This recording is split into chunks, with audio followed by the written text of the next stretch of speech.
एक 15-16 साल का लड़का पियानो बजा रहा है और उसकी बगल में बैठी एक बूढ़ी महिला उसकी पियानो टीचर है, जो पुराने मैगजीन से अक्षर काट काट कर एक सीक्रेट मैसेज बना रही है। माहौल बिल्कुल शांत है, लेकिन अगले ही पल वही बूढ़ी औरत उस लड़के को रस्सियों से बांधती है और हाथ में हथौड़ा लेकर उसके घुटने पर तब तक वार करती है जब तक कि वो दर्द से चीखते हुए 2 साल पुराना एक ऐसा खौफनाक राज न उगल दे जो आपकी रूह कपा देगा। आखिर कौन है ये बूढ़ी औरत और एक सीधे साधे लड़के ने ऐसा क्या गुनाह किया था जो उसने उसे मीट फ्रीजर में बंद कर दिया। आज मैं एक्सप्लेन करने जा रही हूँ एक Spanish suspense thriller drama Two Graves की, और इस 2 कब्रों के रखे हुए नाम का राज भी वीडियो के अंत में आपको समझ आएगा। जानने के लिए वीडियो को आखिर तक जरूर देखना। तो बिना देरी के मूवी स्ट्राइप में आज की कहानी शुरू करते हैं, लेकिन उससे पहले चैनल को सब्सक्राइब करना बिल्कुल मत भूलना।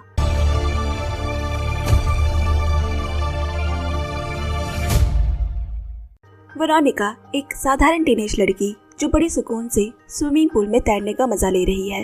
वो अपना ये वक्त अपनी दादी इजाबेल के साथ बिता रही है। दोनों के बीच का गहरा लगाव भी साफ महसूस होता है।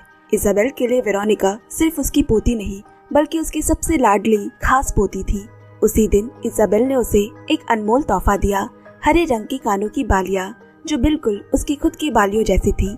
ये छोटा लेकिन बेहद खास तोहफा जो दोनों के अटूट रिश्ते की खूबसूरत निशानी बनती है। वो शाम वेरोनिका को एक मेले में जाना था, इसीलिए वो ज्यादा देर दादी के साथ नहीं रुक पाती और अगले दिन लंच साथ करने का वादा करके वो वहाँ से निकल गई। वेरोनिका अपने घर लौटकर रात की तैयारियां करने लगी। घर पर वो अपने पिता एंटोनियो और छोटी बहन लूपी के साथ रहती है। शाम ढलते ही उसकी सहेली मार्था भी वहाँ पहुँच गई। दरअसल दोनों ने अपने घर पर झूठ बोला है कि वो मेले में जा रही है, जबकि असल में उन्होंने एक सीक्रेट पार्टी में जाने का प्लान बनाया होता है। दोनों अपने असली जाने की जगह को सबसे छिपा कर रखती है। पैदल चलने की मशक्कत से बचने के लिए वेरोनिका ने अपने दोस्त जॉनस से कार में लिफ्ट मांगी और फिर तीनों एक साथ कार में बैठकर निकल पड़े। रास्ते में सड़क किनारे लगा एक कैमरा कुछ पल के लिए उनकी गाड़ी को रिकॉर्ड कर लेता है, और यही वो आखिरी बार था जब उन तीनों को जिंदा देखा गया था। यहीं से इस बेहद दर्दनाक और अनसुलझी कहानी का आगाज होता है। अब अगले दिन जैसे कि वादा किया था, इजाबेल वेरोनिका का बेसब्री से लंच पर इंतजार कर रही होती है, लेकिन वेरोनिका नहीं आई। चिंता बढ़ने पर इजाबेल ने उसे कई बार फोन मिलाया, पर कोई जवाब नहीं मिलता। फिर वो एंटोनियो को रेस्टोरेंट में फोन करती है जहाँ वो काम करता है। एंटोनियो को लगा कि वेरोनिका शायद अभी भी सो रही होगी, क्योंकि वो खुद सुबह जल्दी काम पर निकल आया था। लेकिन इजाबेल का दिल नहीं मानता और उन्होंने लूपे को फोन करके वेरोनिका के कमरे में देखने को कहा। जब लूपे ने कमरे में जाकर देखा तो वेरोनिका वहाँ नहीं होती। धीरे धीरे कुछ दिन गुजर गए और ये साफ हो जाता है कि उस रात के बाद ना तो वेरोनिका वापस आई और ना ही मार्था।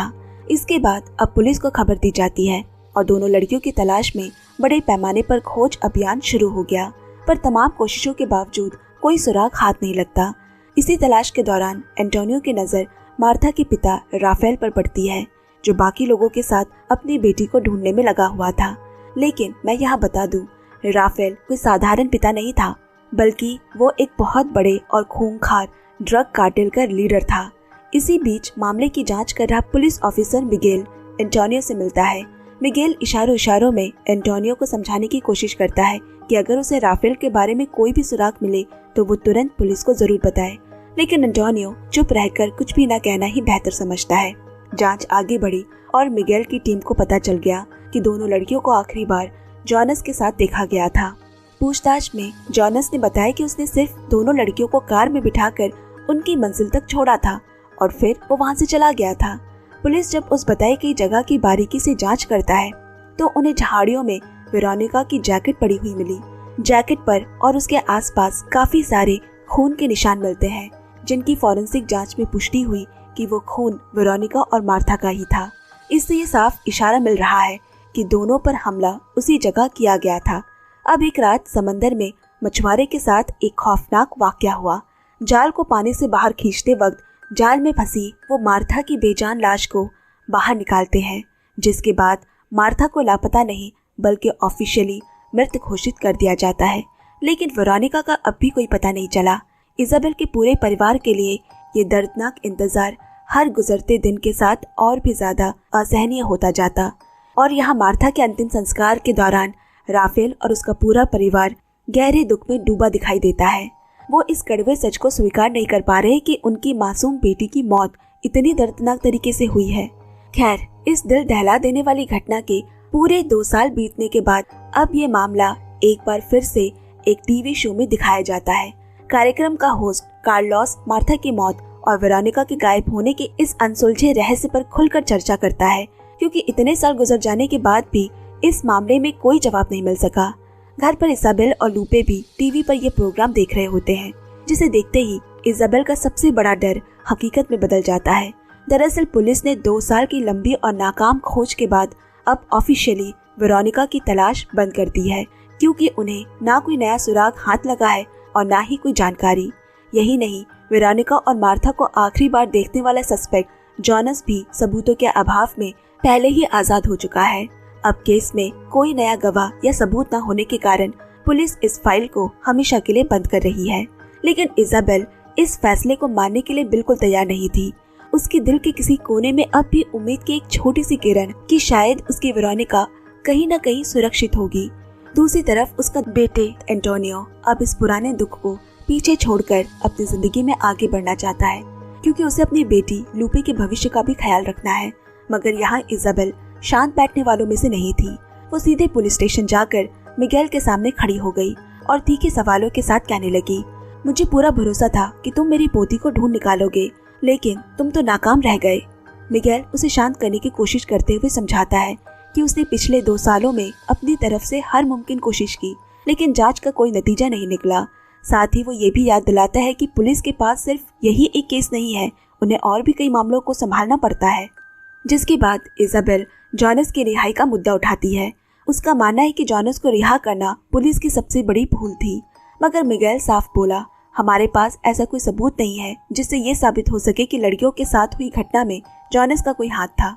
दोनों के बीच इस बात को लेकर गहरे मतभेद दिखाई देते हैं, लेकिन दोनों ही इस लाचारी से परेशान है कि उनके पास अब भी कोई जवाब नहीं है। तो अब इसाबेल का शक मार्था के हाई स्टेटस पिता राफेल की तरफ मुड़ा। वो सोचती है कि राफेल एक ताकतवर कार्टेल बॉस है, जिसके तो कई जानी दुश्मन होंगे। मुमकिन है कि उन्हीं दुश्मनों ने मार्था से बदला लिया हो और वेरोनिका भी बेकसूर होने के बावजूद उस खूनी खेल का शिकार बन गई हो। लेकिन मिगेल ने इस शक को भी सिरे से खारिज कर दिया, क्योंकि इसके पीछे कोई ठोस सबूत नहीं था। इसाबेल को लगने लगता है कि शायद मिगेल राफेल के पावरफुल होने से डरता है, लेकिन इसाबेल साफ कहती है कि उसे किसी का खौफ नहीं है और सच का पता लगाने की जिद में वो खुद राफेल के आलीशान बंगले पर जा पहुंचती है, जिसकी भव्यता राफेल की ताकत और हैसियत की गवाही दे रही थी। इसाबेल ने सीधे राफेल से पूछा, क्या तुम्हें वेरोनिका के बारे में कुछ भी पता है? राफेल बेहद संजीदगी से जवाब देता है, मैंने भी अपनी बेटी के हत्यारे और वेरोनिका को ढूंढने में अपनी पूरी ताकत झोंक दी थी, लेकिन बाकी लोगों की तरह मुझे भी कुछ पता नहीं चल सका। अब अगले दिन इसाबेल अपने घर में एक अजीब काम करती दिखाई देती है। वो पुरानी मैगजीन से अक्षरों को काट काट कर एक सीक्रेट मैसेज तैयार कर रही है। तभी बेल्ट्रॉन नाम का एक टीनेजर लड़का पियानो सीखने उसके घर आया।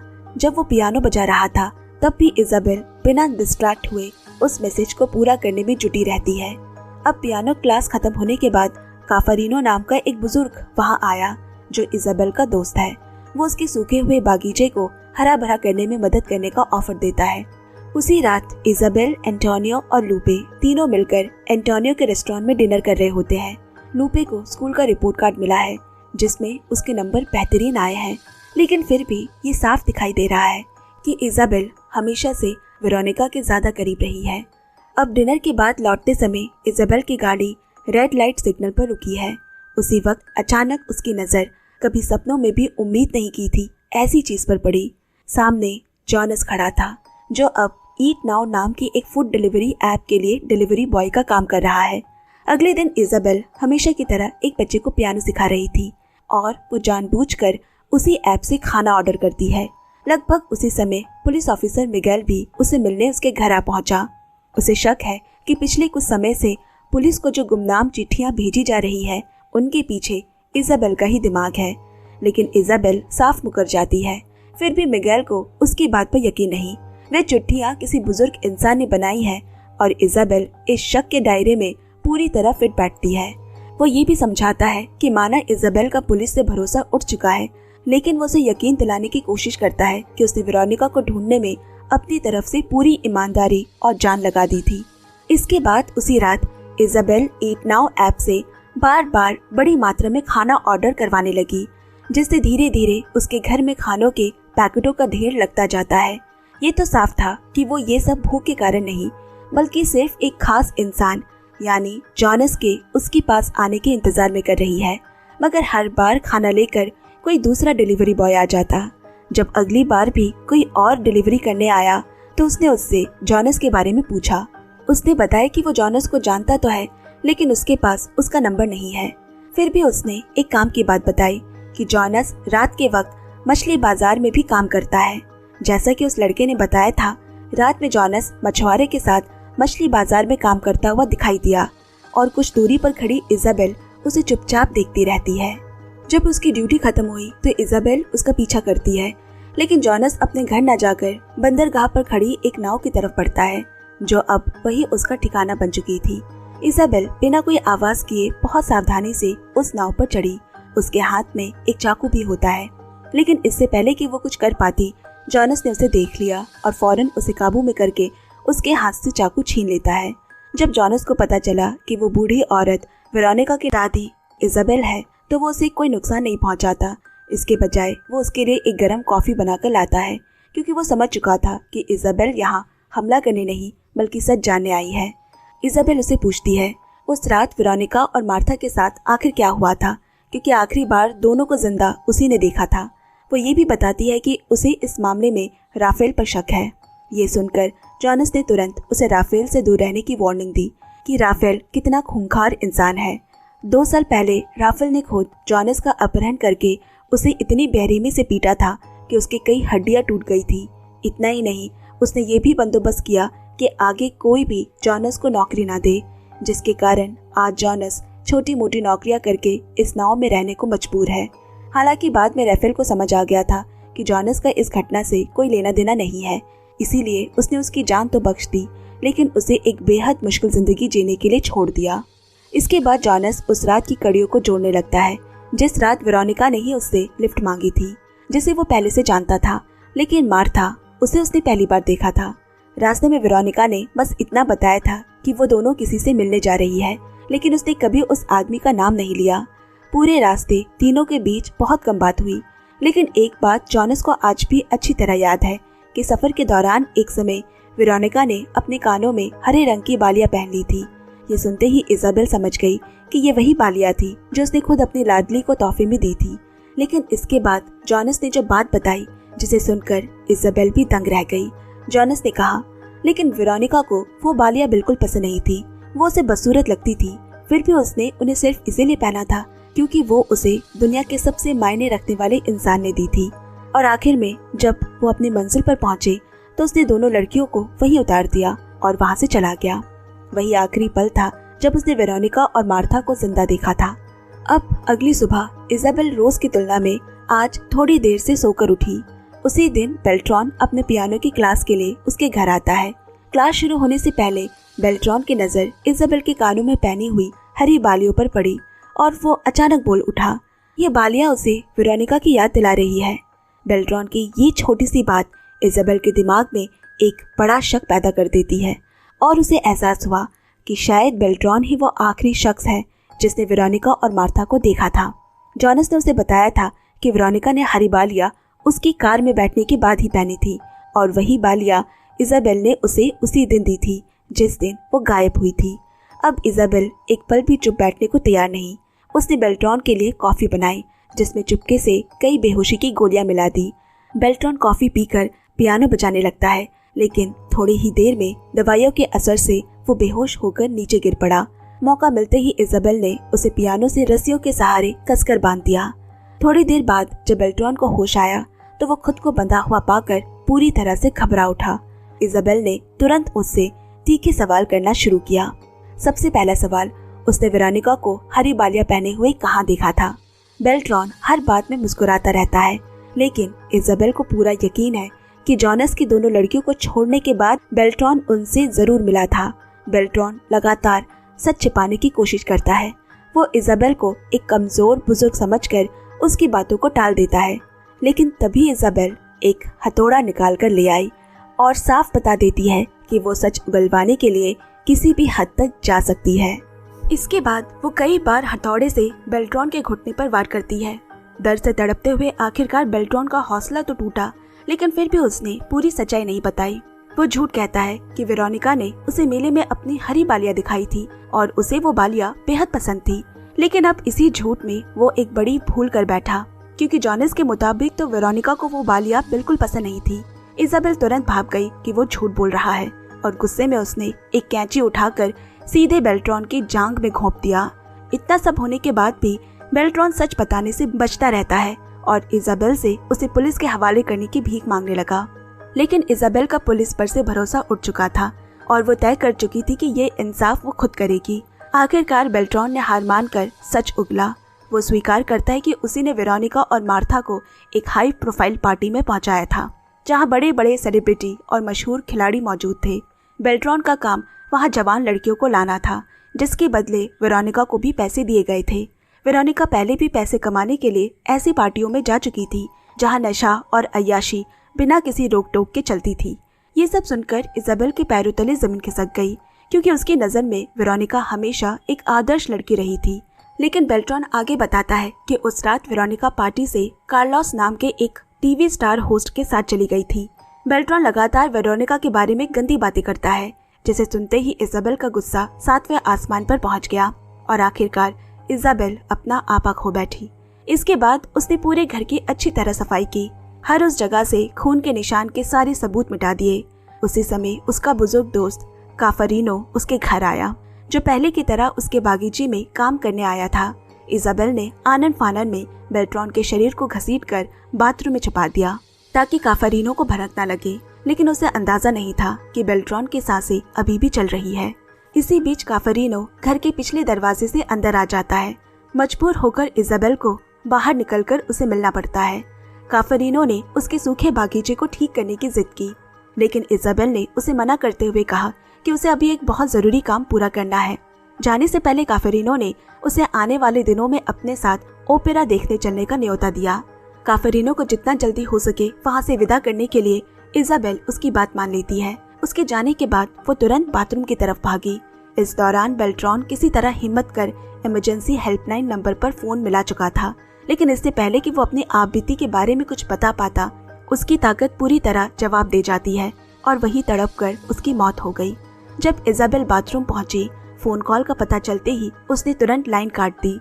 लाश से बदबू ना फैले, इसीलिए इजाबेल बेल्ट्रॉन की लाश को घर में रखे एक बड़े मीट फ्रीजर में छुपा देती है।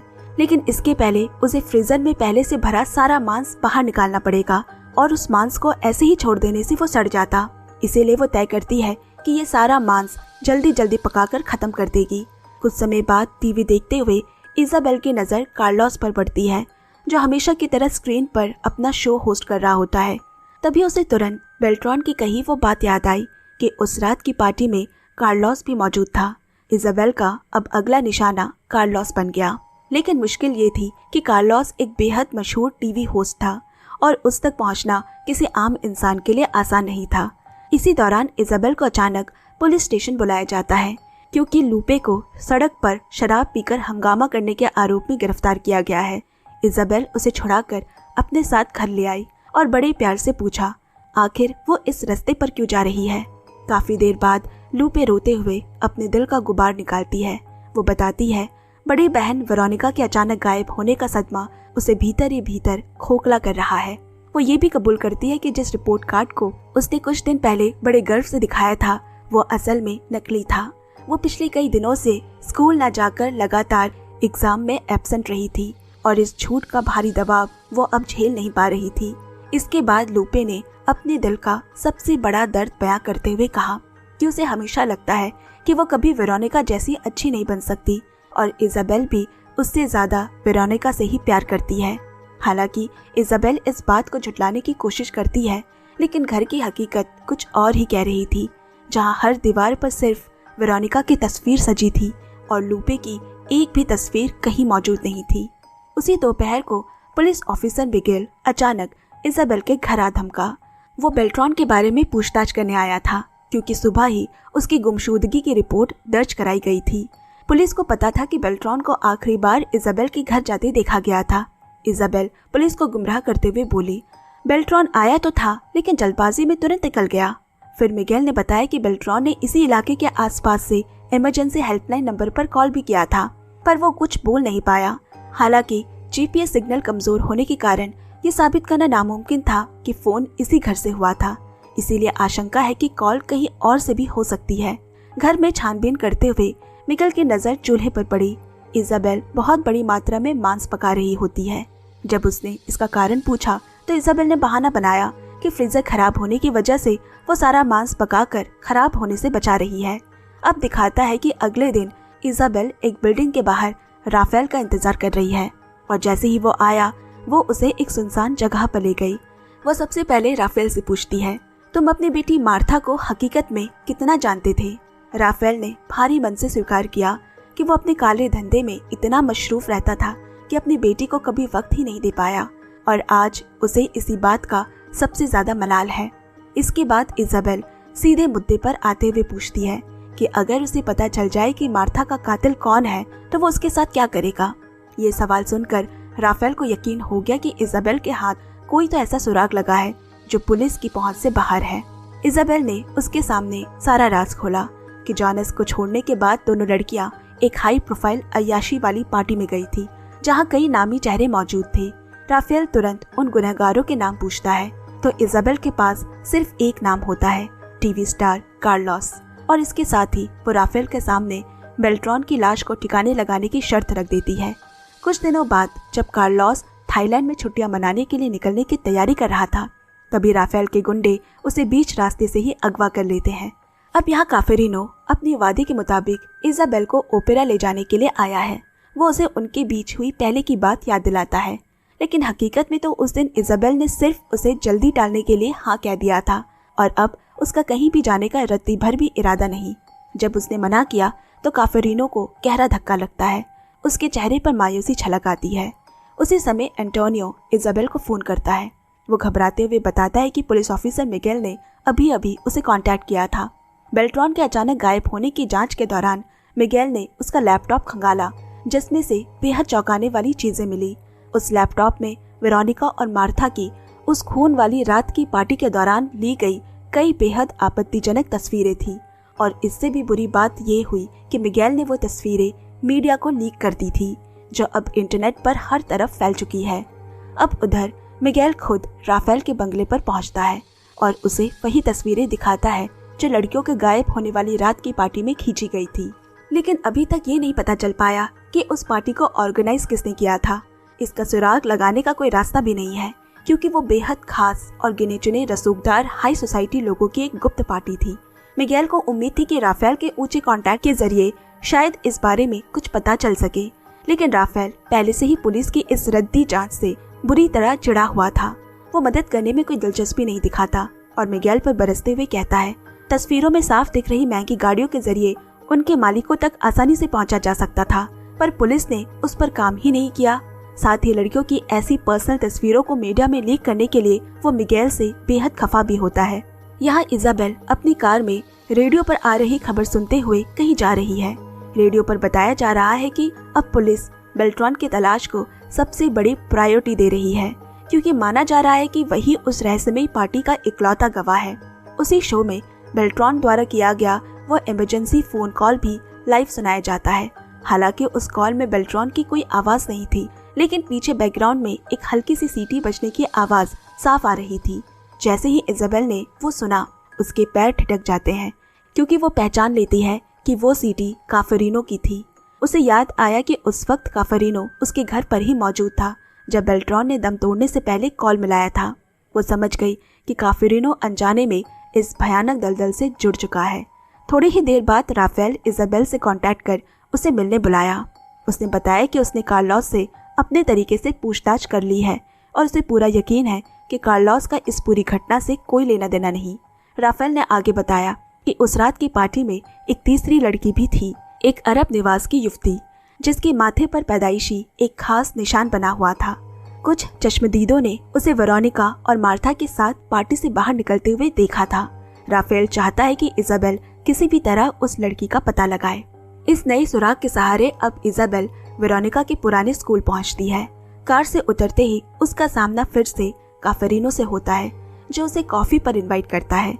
पर जब इजाबेल ने मना कर दिया तो काफरीनो बोला, मैंने भी रेडियो पर वो कॉल सुनी है और अपनी सीटी की आवाज पहचान भी ली है। अब वो इसी राज का फायदा उठाकर इजाबेल पर दबाव बनाने लगता है और इशारों में धमकी देता है कि वो चाहे तो पुलिस को सब सच बता सकता है। पर इजाबेल उसकी इस गीदड़ भभकी से बिल्कुल नहीं डरती। स्कूल के अंदर कदम रखते ही इजाबेल को हर तरफ अपनापन महसूस होता है, क्योंकि वो पहले इसी स्कूल में पढ़ाया करती थी और वहाँ का स्टाफ उसे अच्छे से जानता था। वो स्कूल के प्रिंसिपल से मिलकर कहती है कि वो वेरोनिका के पुराने रिकॉर्ड्स देखना चाहती है और बहाना ये बनाती है कि वो लूपे को ये समझाना चाहती है कि वेरोनिका उतनी भी परफेक्ट नहीं थी जितना लोग समझते हैं, लेकिन उसका मकसद राफेल की बताई उस तीसरी लड़की का सुराग ढूंढना था। रिकॉर्ड्स खंगालते हुए आखिरकार उसे एक नाम मिला, जमीला। प्रिंसिपल से उसके बारे में पूछने पर मालूम चला कि जमीला अब यहाँ नहीं पढ़ती। कुछ समय पहले ही उसका परिवार कहीं और शिफ्ट हो चुका है।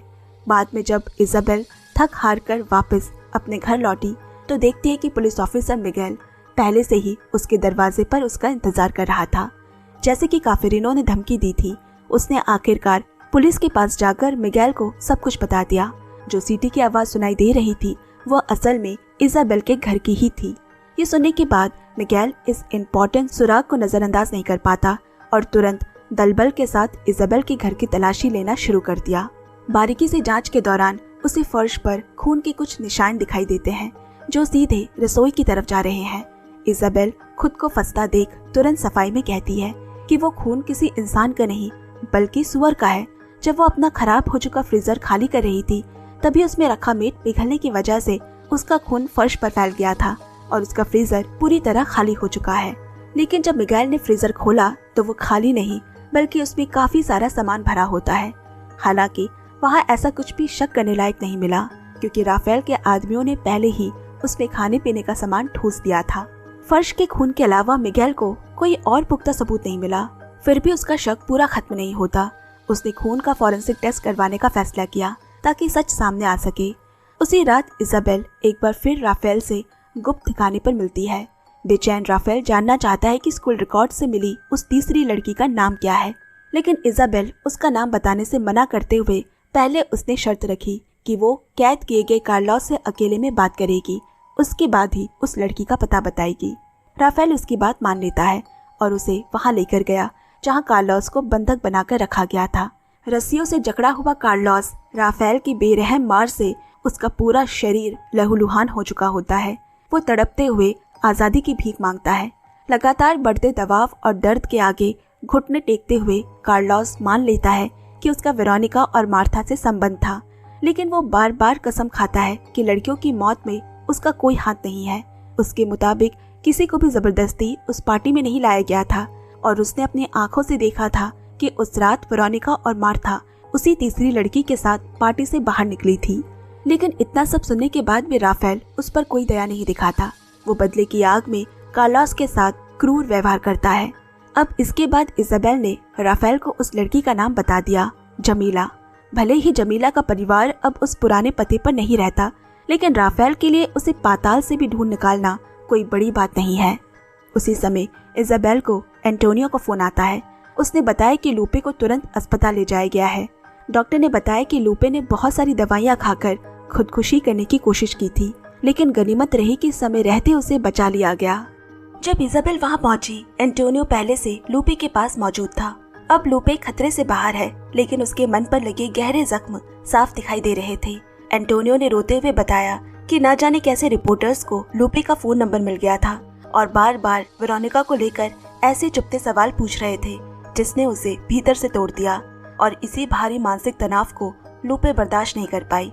उसकी बस एक ही जिद थी कि वो किसी भी तरह अपनी बहन वेरोनिका को एक बार फिर से देख सके, भले ही ये नामुमकिन हो। अब इसी बीच एंटोनियो ने अचानक एक ऐसी बात कही जो इजाबेल के पैरों तले जमीन खिसका देती है। वो कहता है, हो सकता है कि वेरोनिका अभी भी कहीं जिंदा हो।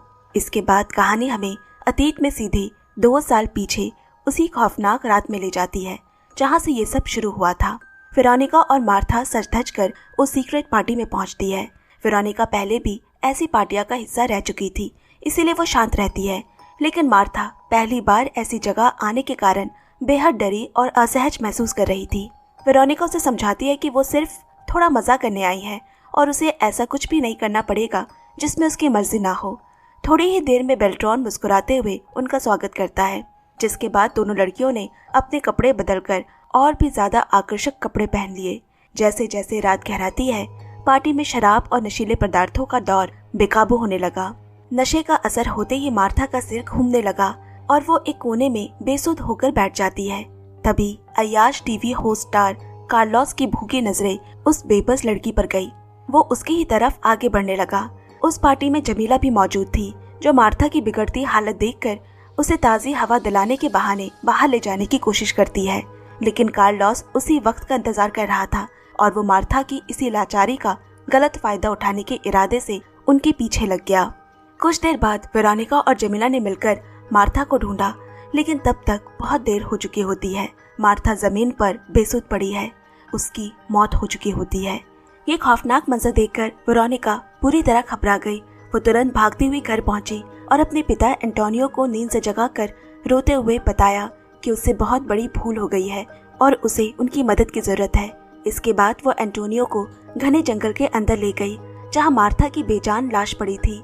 वेरोनिका को यकीन था कि ये सब महज एक हादसा था, इसलिए उन्हें तुरंत पुलिस को इत्तला कर देनी चाहिए। लेकिन एंटोनियो इस गंभीर मामले को बिल्कुल अलग नजरिए से देखता है। वो समझता है कि भले ही ये एक दुर्घटना हो, लेकिन मार्था का खूंखार पिता राफेल इस बात को कभी नहीं स्वीकारेगा। उसके अंदर सिर्फ बदले की आग होगी और उस आग में सबसे पहले वेरोनिका की ही जान जाएगी। उसने पुलिस के पास जाने के बजाय एक ऐसा फैसला लिया जिसने सबकी जिंदगी हमेशा के लिए बदल कर रख दी। इस पूरी घटना को दुनिया से छुपाने का फैसला। एंटोनियो इस राज को दफनाने के लिए एक शातिर योजना बनाता है।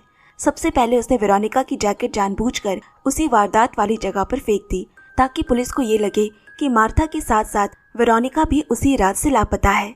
इसके बाद वो एक नाव का बंदोबस्त करता है। वो और वेरोनिका दोनों मिलकर मार्था की लाश को गहरे समंदर के बीच में ले जाकर पानी में बहा देते हैं। लेकिन इतना करने के बाद भी वे सीधे घर नहीं लौटे। एंटोनियो ने अपने एक बेहद खास दोस्त की मदद से वेरोनिका को चोरी छिपे सरहद पार मोरक्को भेजने का इंतजाम किया। वेरोनिका अपना घर छोड़कर नहीं जाना चाहती थी, लेकिन जान बचाने के लिए उसके पास और कोई चारा भी नहीं था। अब कहानी फिर से वर्तमान समय में लौट आई, जब इजाबेल के सामने एंटोनियो द्वारा इतने सालों से छिपाया गया ये भयानक सच सामने आया तो वो गुस्से और हैरत से कांप उठी। एंटोनियो ने कहा वो पहले से ही इन सब झंझटों से दूर एक नई जिंदगी की प्लानिंग कर चुका था। उसका इरादा ब्राजील जाकर बसने का था, जहां वो लूपे और वेरोनिका के साथ नए सिरे से जिंदगी की शुरुआत करता। उसकी ये सीक्रेट प्लानिंग बिल्कुल सही रास्ते पर थी, जब तक कि बेल्ट्रॉन की अचानक हुई मौत के बाद पुलिस ने इस बंद हो चुके केस को दोबारा नहीं खोल दिया और उसकी पूरी प्लानिंग बिखर कर रह गई। ये कड़वा सच जानकर इजाबेल को गहरा सदमा पहुंचा, क्योंकि उसे एहसास हो जाता है कि एंटोनियो उसे बुढ़ापे में अकेला छोड़कर हमेशा के लिए जाने की तैयारी कर चुका था। लेकिन एंटोनियो इस धोखे की सारी जिम्मेदारी खुद पर लेने के बजाय उल्टा इजाबेल पर ही मर देता है। वो उसे उसके अतीत के उन काले दिनों की याद दिलाता है, जब वो खुद एक स्वार्थी माँ साबित हुई थी। वो चीखते हुए बोला, जब मैं महज 15 साल का बच्चा था तब आप मुझे बेसहारा छोड़ अपनी मर्जी की जिंदगी जीने चली गई थी। आप कभी मेरे साथ नहीं रही, यहाँ तक कि मेरी शादी में भी शरीक नहीं हुई। जब मेरी पत्नी कैंसर जैसी जानलेवा बीमारी से जूझ रही थी तब भी आप दुख में शरीक नहीं हुई और पत्नी की मौत के समय भी मुंह मोड़े रखा। यहाँ तक कि जब आपकी दोनों पोतियां लूपे और वेरोनिका पैदा हुई तब भी आपने कभी उनकी कोई सुध नहीं ली। एंटोनियो ने साफ कहा कि उनकी नजरों में इजाबेल हमेशा से एक खुदगर्ज औरत रही है, जिसने सिर्फ अपने मन की सुनी और कभी अपनों के बारे में नहीं सोचा। वो कभी एक अच्छी माँ नहीं बन सकी और दादी बनने के बाद भी उसने दोनों पोतियों के साथ हमेशा सौतेला व्यवहार किया, जहाँ उसने हमेशा वेरोनिका को लूपे से ज्यादा लाड प्यार दिया। और एंटोनियो ने वेरोनिका के जिंदा होने की बात कही तो वो बस इजाबेल के जख्मों पर मरहम लगाने के लिए नहीं, बल्कि सिर्फ अपने लाचार बेटी लूपे की गिरती मानसिक हालत को संभालने के लिए मजबूर में कहा था। एंटोनियो के इन तीखे और सच्चे बातों का इजाबेल के पास कोई जवाब नहीं होता, क्योंकि वो जानती थी कि उसका बेटा जो कुछ भी कर रहा है वो 100% सच है। कुछ पल की भारी खामोशी के बाद इजाबेल ने टूटते स्वर में एंटोनियो से पूछा, आखिर इस वक्त वेरोनिका कहाँ है? एंटोनियो बोला, असल में उसे खुद भी उसका सही ठिकाना नहीं पता। दरअसल मोरक्को में 6 महीने गुजारने के बाद वेरोनिका अचानक वहां से भी बिना कोई सुराग छोड़े गायब हो गई थी। लेकिन उसे ये यकीन है कि उसकी बेटी जिंदा है, क्योंकि हर शुक्रवार वेरोनिका आज भी उसे फोन करती है। इसके बाद इजाबेल ने उस तीसरी लड़की जमीला के बारे में बताया। एंटोनियो ने बताया कि वो पहले से ही उसके बारे में वाकिफ है, लेकिन अभी एक और बड़ी आफत सर पर आ चुकी है। राफेल जमीला की तलाश में पागलों की तरह भटक रहा है। अगर उसने जमीला को पकड़ लिया तो जमीला मार्था की मौत का वो पूरा सच उगल देगी कि उसकी मौत की असली गुनहगार कोई और नहीं बल्कि वेरोनिका की ही एक नादान गलती थी। उसी नाजुक मोड़ पर अचानक राफेल का फोन इजाबेल को आया। वो बड़े रौब से बताता है कि उसने आखिरकार जमीला का पता लगा लिया है। वो अल्मारिया के एक डाइविंग क्लब में काम कर रही है। राफेल ने वहाँ का पता भी उसे बता दिया और कहा कि वो आज दोपहर ही उसे उठाने वहाँ जाने वाला है। ये सुनते ही इजाबेल के दिमाग में तुरंत एक नई चाल सूझी। वो एंटोनियो को इंस्ट्रक्शन देती है कि बिना वक्त गवाए पुलिस ऑफिसर मिगेल को ये गुप्त इन्फॉर्मेशन दे दे कि टीवी होस्ट कार्लोस का अपहरण किसी और ने नहीं बल्कि खुद राफेल ने किया है। असल में इजाबेल का मकसद सिर्फ यही था कि पुलिस इस मामले में उलझकर राफेल को कुछ घंटों के लिए हिरासत में रोक ले, ताकि वो राफेल के पहुंचने से पहले खुद अल्मारिया पहुंचकर जमीला तक पहुंच सके। योजना के मुताबिक उसी दिन दोपहर को जब राफेल निकलने ही वाला होता है, तभी रास्ते में मिगेल की पुलिस टीम उसे घेर लेती है और कार्लोस के अपहरण के शक में पूछताछ के लिए अपने साथ थाने ले गई।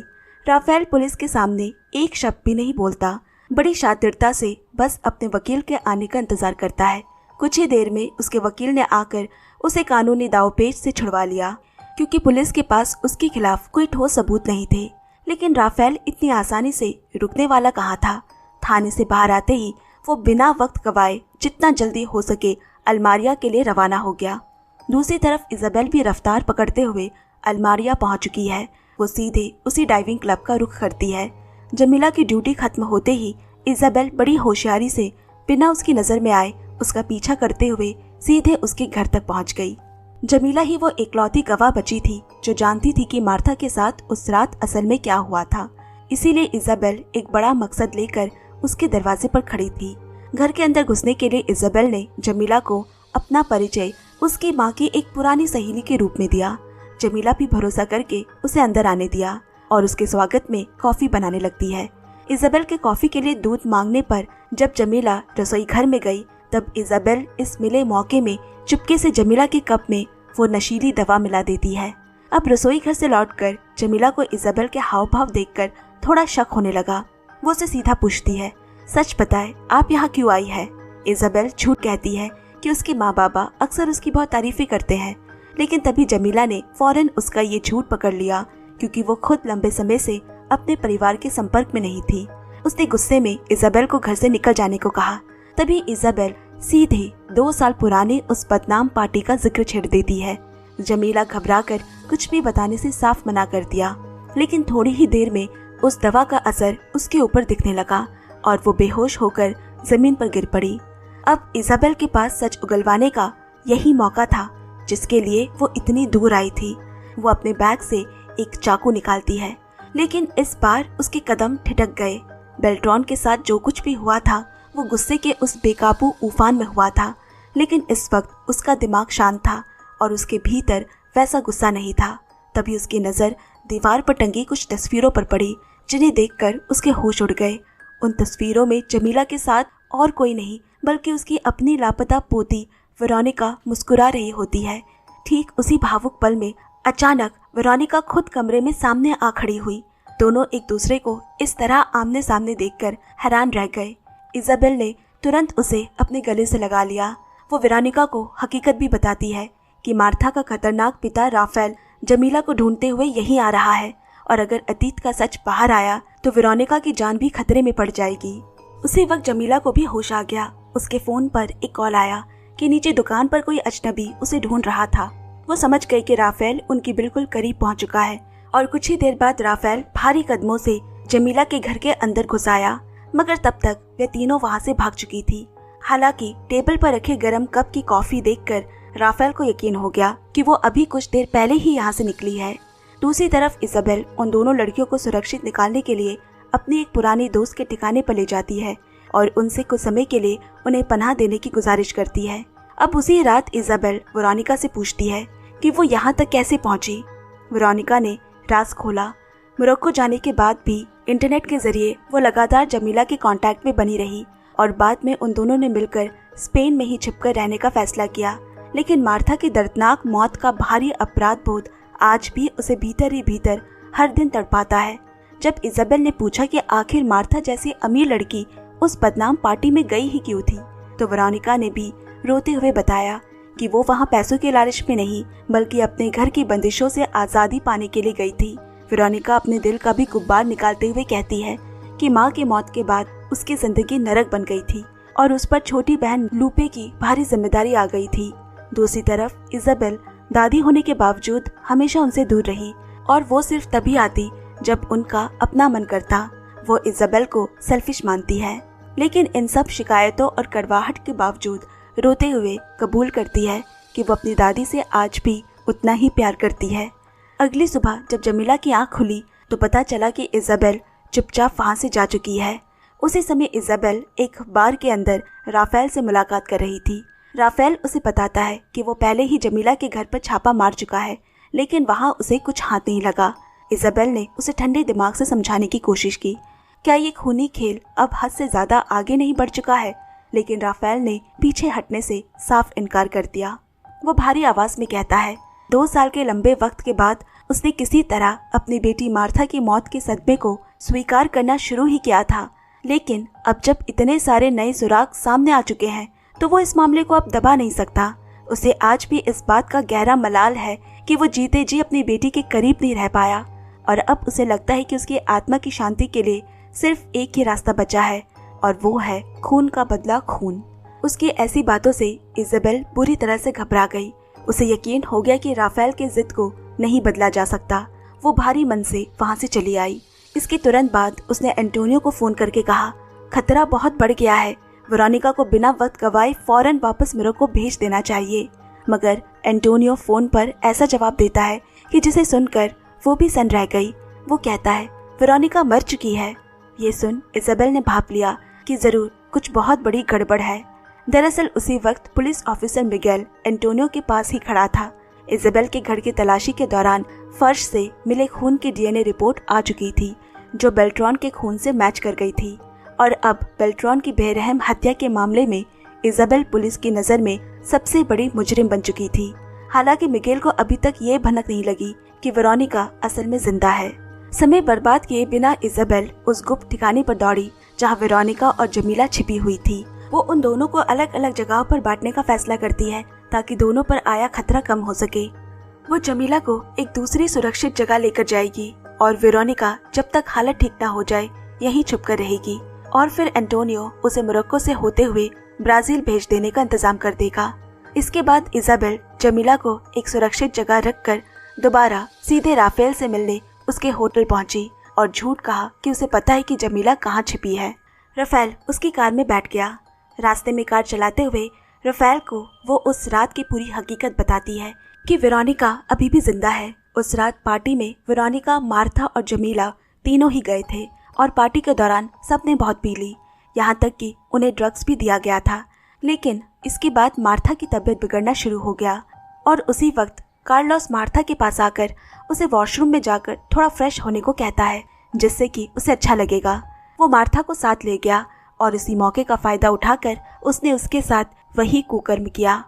अब पार्टी से बाहर निकलकर कार्लोस की घिनौनी हरकत के बाद मार्था गुस्से से पागल थी और सीधे पुलिस के पास जाना चाहती थी। लेकिन वेरोनिका का मानना था कि रसूखदार लोगों के खिलाफ कोई भी उनकी बात पर विश्वास नहीं करेगा, उल्टा समाज उन जैसी लड़कियों को ही गुनहगार मानकर उन्हें बदनाम करेगा। इसलिए वो मार्था को रोकने और शांत करने की कोशिश कर रही थी। तभी गुस्से और मानसिक दर्द से तड़पती मार्था की नज़र जमीन पर पड़ी एक टूटी हुई बोतल पर जाती है और वो खुद को खत्म करने की धमकी देने लगी। वेरोनिका उसे बचाने के लिए झपटी, लेकिन दोनों के बीच हुई इस भयानक धक्का मुक्की के दौरान टूटी हुई बोतल की धार से वेरोनिका की गर्दन बुरी तरह कट जाती है और वहां से खून बहने लगा। यहीं से पूरी स्थिति बेकाबू और जानलेवा हो गई। अचानक गर्दन पे हुए वार और गुस्से की बौखलाहट में वेरोनिका मार्था को जोर से पीछे ढकेलती है। उसका इरादा मार्था की जान लेने का बिल्कुल नहीं था, लेकिन बदकिस्मती से मार्था का संतुलन बिगड़ गया और पीछे की तरफ गिरने से उसका सिर सीधे वहां बनी सीमेंट की एक भारी बेंच से जा टकराया और इसी अंदरूनी चोट की वजह से मार्था ने वही दम तोड़ दिया। राफेल के लिए अपनी बेटी की मौत का ये खौफनाक सच बर्दाश्त करना बिल्कुल आसान नहीं था, लेकिन इजाबेल की आंखों का दर्द देखकर उसे समझ आ गया कि ये कहानी 100% सच है।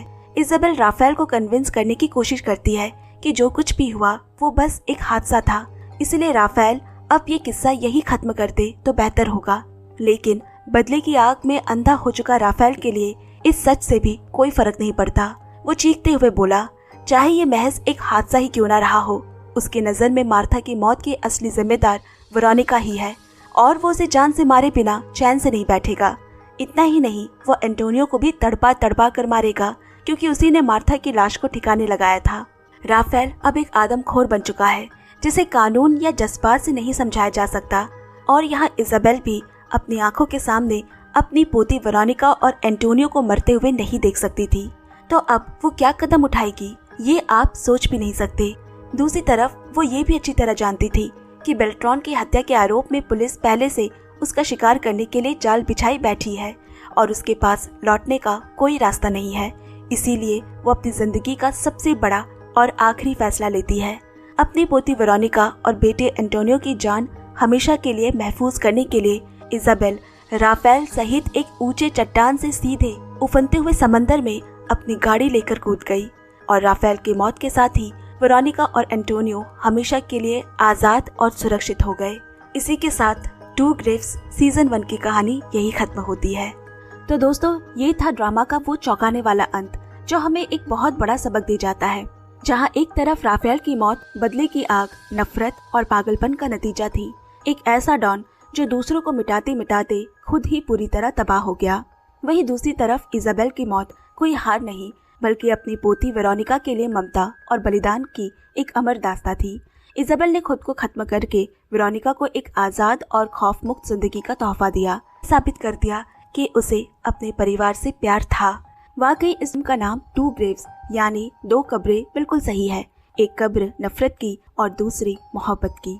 आपको इजाबेल का ये आखिरी फैसला कैसा लगा, मुझे कमेंट सेक्शन में जरूर बताइएगा। अगर वीडियो पसंद आई हो तो लाइक और चैनल को सब्सक्राइब करना मत भूले, और हाँ, वीडियो को हाइप जरूर करना ताकि आगे दूसरों तक भी पहुंच सके। मिलती हूँ अगले वीडियो में एक और नई कहानी के साथ।